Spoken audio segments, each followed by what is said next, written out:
ಕಳೆದ ಬಾರಿ ಲೋಕಸಭಾ ಚುನಾವಣೆಯಲ್ಲಿ ಬೆಂಗಳೂರು ಕೇಂದ್ರ ಲೋಕಸಭಾ ಚುನಾವಣೆಯಲ್ಲಿ ಮತಗಳ್ಳತನ ನಡೆದಿದೆ ಅಂತಕ್ಕಂಥ ಆರೋಪವನ್ನು ಕೇಂದ್ರ ವಿರೋಧ ಪಕ್ಷದ ನಾಯಕ ರಾಹುಲ್ ಗಾಂಧಿ ಅವರು ಮಾಡಿದ್ರು. ನಿನ್ನೆ ಪ್ರೆಸ್ ಮೀಟ್ ಮಾಡಿ ಅದಕ್ಕೆ ಸಂಬಂಧಪಟ್ಟ ಒಂದಷ್ಟು ಡಾಕ್ಯುಮೆಂಟ್ಸ್ ಎಲ್ಲ ರಿಲೀಸ್ ಮಾಡಿದ್ರು.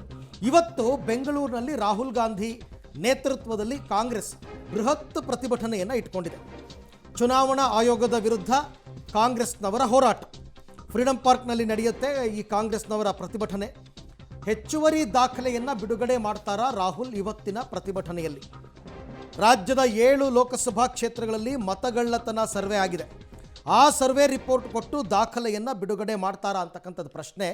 ನಿನ್ನೆನೇ ಅವರೊಂದು ಪ್ರೆಸ್ ಮೀಟನ್ನು ಡೆಲ್ಲಿನಲ್ಲಿ ಮಾಡಿದ್ರು. ಅದರಲ್ಲಿ ಪರ್ಟಿಕ್ಯುಲರ್ಲಿ ಬೆಂಗಳೂರು ಕೇಂದ್ರ ಲೋಕಸಭಾ ಕ್ಷೇತ್ರ, ಅದರಲ್ಲೂ ಮಹದೇವಪುರದಲ್ಲಿ ಮತಗಳ್ಳತನ ಹೇಗೆ ನಡೆದಿದೆ, ಒಬ್ಬ ವ್ಯಕ್ತಿಯ ಹೆಸರು 4 ವಿಧಾನಸಭಾ ಕ್ಷೇತ್ರಗಳಲ್ಲಿದೆ.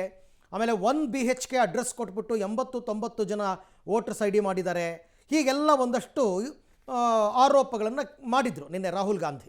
ಇವತ್ತು ಅದಕ್ಕೆ ಸಂಬಂಧಪಟ್ಟಂತೆ ಪ್ರೊಟೆಸ್ಟನ್ನು ಇಟ್ಕೊಂಡಿದ್ದಾರೆ.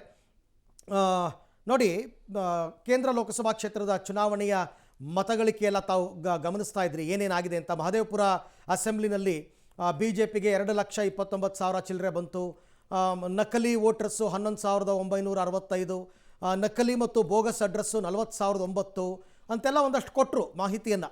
ಮಾನ್ಯವಲ್ಲದ ಫೋಟೋಗಳು 4,132 ಇದೆ ಅಂತಂದ್ಬಿಟ್ಟು ಜನಸಂಖ್ಯೆಗಿಂತ ಹೆಚ್ಚು ಮತದಾರರನ್ನು ಸೇರ್ಪಡೆ ಮಾಡಿದ್ದಾರೆ. ಹೀಗೆಲ್ಲ ಆರೋಪಗಳು ಮಾಡಿದರು. ಸೊ ಹಾಗಾಗಿ ಈಗ ಇವತ್ತು ಏನು ಮಾಡ್ತಾರೆ ಅಂತಕ್ಕಂಥದ್ದನ್ನು ಗಮನಿಸಬೇಕು. ತುಂಬ ಆರೋಪಗಳನ್ನು ಮಾಡಿದ್ದಾರೆ ರಾಹುಲ್ ಗಾಂಧಿ. ಅವ್ರು ಹೇಳೋ ಪ್ರಕಾರ ಕರ್ನಾಟಕದಲ್ಲಿ ನಾವು 16 ಲೋಕಸಭಾ ಕ್ಷೇತ್ರಗಳನ್ನ ಗೆಲ್ಲಬೇಕಾಗಿತ್ತು, ಬಟ್ ನಾವು ಗೆದ್ದಿದ್ದು 9 ಮಾತ್ರ. ಇನ್ನೂ 7 ಕಡೆಯೆಲ್ಲ ನಮಗೆ ಮತಗಳು ಆಗಿದೆ ಅಂತಂದ್ಬಿಟ್ಟು ಎಲ್ಲ ಆರೋಪಗಳನ್ನ ಮಾಡಿದರು.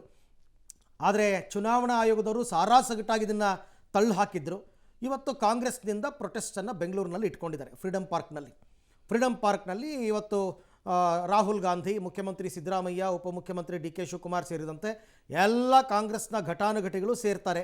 ಕೇಂದ್ರ ಸರ್ಕಾರ ಮತ್ತು ಆಯೋಗದ ವಿರುದ್ಧ ದೊಡ್ಡ ಮಟ್ಟದ ಆರೋಪವನ್ನು ಮಾಡ್ತಾರೆ. ಬಟ್ ಆಯೋಗದವರು ನೀವು ಪ್ರೂವ್ ಮಾಡಿ ಅಂತ. ಸೊ ಹಾಗಾಗಿ ನೋಡೋಣ.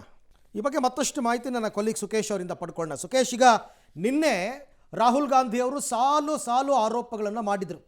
ಮಹದೇವಪುರ ವಿಧಾನಸಭಾ ಕ್ಷೇತ್ರದಲ್ಲಿ ಏನೇನಾಯಿತು ಅಂತಂದ್ಬಿಟ್ಟು ಇವತ್ತು ಪ್ರೊಟೆಸ್ಟ್ ಇದೆ. ಹೆಚ್ಚುವರಿ ದಾಖಲೆಗಳನ್ನು ಬಿಡುಗಡೆ ಮಾಡ್ತಾರಾ ಇನ್ನಷ್ಟು? ಅದೇನೋ ಆಟಮ್ ಬಾಂಬ್ ಸಿಡಿಸ್ತೀನಿ ಅಂತ ಹೇಳಿದರು. ನಿನ್ನೆ ಸಿಡಿಸಿದ್ದೇ ಆಟಮ್ ಬಾಂಬ್ ಅಥವಾ ಇನ್ನೇನಾದರೂ ಇರ್ಬೋದಾ ಅಂತ ಇವತ್ತು? ಖಂಡಿತ ಅರವಿಂದ್, ಯಾಕಂದ್ರೆ ಸಹಜವಾಗಿ ನಿನ್ನೆ ಕೊಟ್ಟಂತ ದಾಖಲೆ ಬೆಂಗಳೂರು ಕೇಂದ್ರ ಲೋಕಸಭಾ ಕ್ಷೇತ್ರ, ವಿಶೇಷವಾಗಿ ಮಹದೇವಪುರ ವಿಧಾನಸಭಾ ಕ್ಷೇತ್ರದಲ್ಲಿ ಹೆಚ್ಚುವರಿ ಮತಗಳ್ಳತನ ಆಗಿದೆ ಅನ್ನುವಂಥ ಆರೋಪವನ್ನು ಮಾಡಿದರು. ಅದಕ್ಕೆ ಪ್ರತಿಯಾಗಿ ಹೇಳೋದಾದರೆ ಇವತ್ತು ನಡೀತಿರುವಂಥ ಪ್ರತಿಭಟನೆಯಲ್ಲಿ ರಾಹುಲ್ ಗಾಂಧಿ ಅವರು ಏನಾದರೂ ಹೆಚ್ಚುವರಿ ದಾಖಲೆಗಳನ್ನ ಬಿಡುಗಡೆ ಮಾಡ್ತಾರಾ ಅನ್ನುವಂಥ ಸಹಜವಾದ ಪ್ರಶ್ನೆ, ಜೊತೆಗೆ ನಿನ್ನೆ ಕೊಟ್ಟಷ್ಟು ದಾಖಲೆಗಳ ಅಥವಾ ಏನಾದರೂ ಆಯೋಗ ಕೂಡ ಸಮಯ ಕೊಟ್ಟಿದ್ದರಿಂದ ಅಲ್ಲೂ ಕೂಡ ಹೆಚ್ಚುವರಿ ದಾಖಲೆಗಳನ್ನು ಕೊಡ್ತಾರಾ, ಇವೆಲ್ಲ ಸಹಜವಾದ ಒಂದು ಕುತೂಹಲ ಇದೆ. ಹಾಗಾಗಿ ರಾಹುಲ್ ಗಾಂಧಿ ಅವರು ಮಾಡುವಂಥ ಪ್ರತಿಭಟನೆ ಮತ್ತು ಬಿಡುಗಡೆ ಮಾಡ್ತಾರಾ ಹೆಚ್ಚುವರಿಯಾಗಿ ಏನಾದರೂ ದಾಖಲೆ ಅನ್ನುವಂಥದ್ದು ಇವು ಸಹಜವಾದ ಕುತೂಹಲನ ಕೆರಳಿಸಿರುವಂಥದ್ದು. ಯಾಕಂದರೆ ರಾಷ್ಟ್ರಮಟ್ಟದ ಗಮನ ಸೆಳೆಯುವಂಥ ಬೆಳವಣಿಗೆ ಕೂಡ ಹೌದು ಈ ಒಂದು ದಾಖಲೆಯನ್ನು ಬಿಡುಗಡೆ ಮಾಡುವಂಥ ವಿಚಾರ.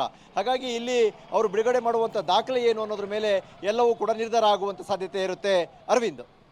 ಬಟ್ ಇದು ಹೆಂಗೆ, ಇದು ಕೇಂದ್ರ ಮತ್ತು ಚುನಾವಣಾ ಆಯೋಗ ಇಬ್ಬರನ್ನೂ ಟಾರ್ಗೆಟ್ ಮಾಡಿ ಮಾತನಾಡ್ತಾ ಇರೋದ್ರಿಂದ ನಾಳೆ ದಿನ ಇದು ದೊಡ್ಡ ಮಟ್ಟದಲ್ಲಿ ಸಂಚಲನಕ್ಕೆ ಕಾರಣವಾಗಬಹುದಾ ರಾಹುಲ್ ಗಾಂಧಿ ಅವರ ಆರೋಪ? ಖಂಡಿತ ಹೌದು. ಹಾಗೇನಾದರೂ ದಾಖಲಾತಿಗಳು ನಿಜವೇ ಅನ್ನೋದಾದರೆ ಅಥವಾ ಆ ರೀತಿ ಏನಾದರೂ ದಾಖಲೆಗಳ ಪೂರಕವಾಗಿಂತಹ ದಾಖಲೆಗಳದಾಗಿದ್ದರೆ ಸಹಜವಾಗಿ ಇನ್ನೂ ದೊಡ್ಡ ಮಟ್ಟದ ಜಟಾಪಟಿಯು ಕಾರಣವಾಗ್ಬೋದು. ಆದರೆ ಕೇಂದ್ರ ಸರ್ಕಾರದ ಅಣತಿಯಂತೆ ಚುನಾವಣಾ ಆಯೋಗ ನಡೀತಾ ಇದೆ ಅನ್ನುವಂಥ ಆರೋಪವನ್ನು ರಾಹುಲ್ ಗಾಂಧಿ ಅವರು ಮಾಡ್ತಾ ಇರುವಂಥದ್ದು. ಇದೇ ಕಾರಣಕ್ಕಾಗಿ ಅವರು ದಾಖಲೆಗಳನ್ನ ಅಂದರೆ ಕೇಂದ್ರ ಚುನಾವಣಾ ಆಯೋಗದ ವಿರುದ್ಧ ಅವರ ದಾಖಲಾತಿಗಳನ್ನ ಬಿಡುಗಡೆ ಮಾಡ್ತಾ ಇರುವಂಥದ್ದು. ಅದಕ್ಕೆ ಚುನಾವಣಾ ಆಯೋಗ ತನ್ನದೇ ಆದ ಸ್ಪಷ್ಟನೆಯನ್ನು ಕೊಟ್ಟಿರ್ಬೋದು. ಆದರೆ ನಾವು ಹೇಳ್ತಾ ಇರುವಂಥದ್ದು ಈ ದಾಖಲೆಗಳು ನಮ್ಮ ಬಳಿ ಇದೆ ಅನ್ನುವಂಥದ್ದು ರಾಹುಲ್ ಗಾಂಧಿ ಅವರ ಸಮರ್ಥನೆ ಇರುವಂಥದ್ದು Arvind. Right, thank you Sukhesh, ತಮ್ಮೆಲ್ಲ ಮಾಹಿತಿಗಾಗಿ ಧನ್ಯವಾದ. ಸೊ ನೋಡೋಣ ಇವತ್ತೇನಾದರೂ ಪೂರಕ ದಾಖಲೆಗಳನ್ನ ಒದಗಿಸ್ತಾರಾ, ಆಯೋಗ ಏನು ಹೇಳುತ್ತೆ ಅಂತ ಕೇಳಿ.